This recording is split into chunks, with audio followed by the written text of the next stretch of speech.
Today we're going to talk about online privacy by Group 4.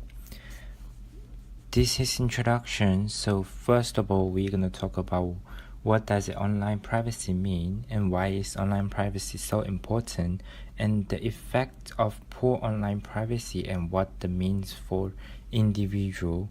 What can people do ensure they stay more private online? In conclusion, what is privacy? Privacy enhances how does people protect themselves by temporarily restricting others, assist to themselves. Therefore, online privacy refers to the self-protection of individual, group, and organization, and they restrict their own private access on the internet.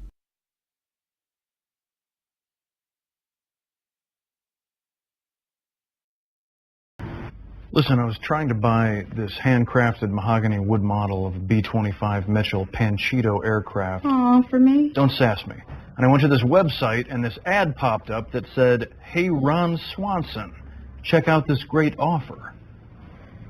What's your question? My question is, what the hell? Like, how do they know who you are? Yeah. Okay. There are these things called cookies, where, like, if you go to a site and buy something, it'll remember you and then create ads for other stuff you might want to buy. So it learns information about me? Seems like an invasion of privacy. Dude, if you think that's bad, go to Google Earth and type in your address.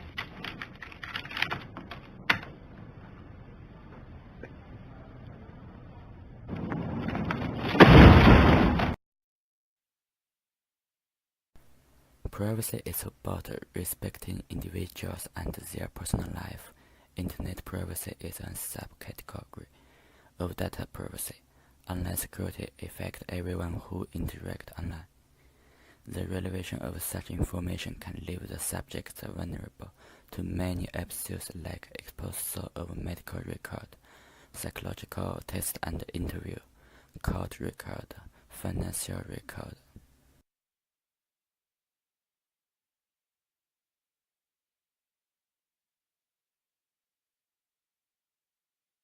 Online privacy has become a subject of increasing concern. Everyone has a smartphone and you use smartphone to download apps such as eBay. But do you notice that when you download an app, it wants to access your big personal information such as your location, name, address, credit card number, etc. And every time you log into the app, it records what you purchased recently and what your most interested product is. If you have the same position, definitely means your behavior has been tracked. E-commerce requires a credit card number to make a purchase. You may not care about associating your credit card number with the app. Hacker can know what you think and steal your credit card numbers from those e-commerce app and make a purchase under your name. You may not recognize that your banking account detail has been stolen and financial problems are waiting for you. When an individual does not do a sufficient job in securing their online privacy, they ultimately open themselves up to a number of different consequences should their information become compromised. The greatest risk is almost definitely the potential for identity theft, where a criminal gains access to personal information like your name, address, credit card or bank account numbers, tax file number, passwords, etc., and uses that information for their economic gain. When identity theft occurs, there is a chance that the victim suffers an impact to their mental and social health that becomes long-lasting. Financial strain is a major consideration as there are associated costs with fixing the breach and also potentially legal fees that may be applicable to certain special cases. Emotional stress is also a negative impact of maintaining poor online privacy. Identity theft is often a faceless crime that can trigger a host of emotional reactions. The first feeling that victims may experience is anger, but after the initial shock, other challenging and long-term emotions may come into play. For example, someone who steals your identity can commit crimes in your name, which can directly harm your reputation and be stressful to fix.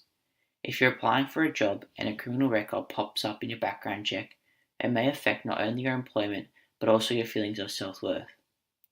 Not only that, criminal identity theft could lead to your arrest before you're able to clear up the confusion. As a result, it is very important to protect yourself online and ensure that every individual understands the dangers. It is easy to have the it won't happen to me mindset, although when it does, it can have these long-lasting effects.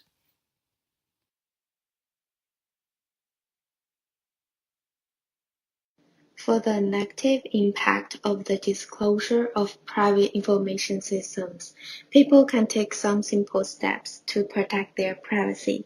1. Use a strong password. Don't use the same password on multiple sites, as it will make it easier for all accounts to be compromised. 2. Make sure your computer has antivirus software and firewall installed, and keep all software up to date. If the computer is infected with a virus, the hacker can not only steal information about you, but also lock your files and commit crimes.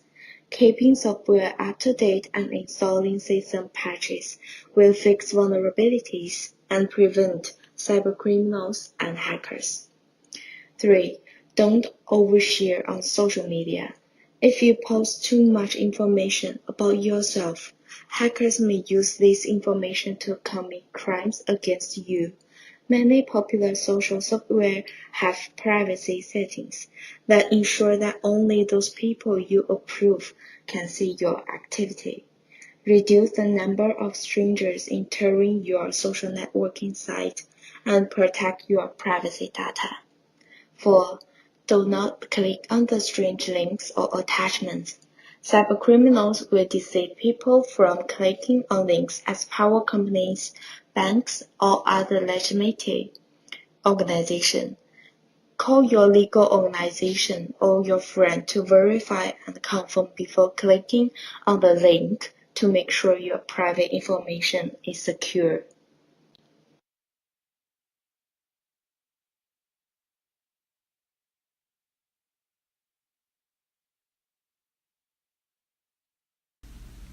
In conclusion, today we talk about what does online privacy refer to and why is online privacy so important.